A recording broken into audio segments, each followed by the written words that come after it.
The Lake Charles community knows all too well how damaging a hurricane can be. That city was hit hardest by Laura. 6 weeks later, the cleanup and recovery efforts there may be wiped out. Channel 2's Brandon Walker is live for us this morning in Lake Charles. Brandon, good morning.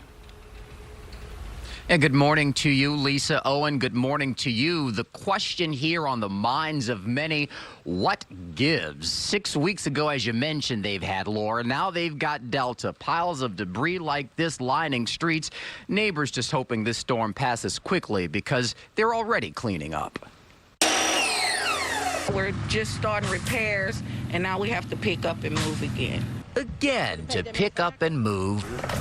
Again, possibly rebuilding amidst a rebuild. It's no words to express it. You're just tired, exhausted. Kissy Simon finding the right words despite her grief. This is day 3 of rebuild on the home Hurricane Laura damaged in August.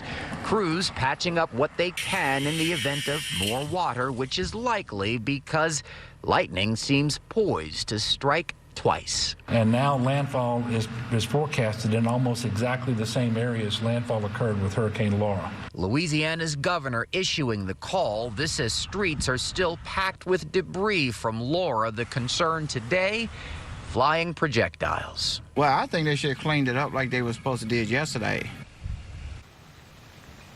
And Michael Aravia there talking about what you see here, piles of debris. At 4:30, you saw a big pile that was just as tall as I, maybe even taller, and they fear that once the winds pick up, that will begin to fly.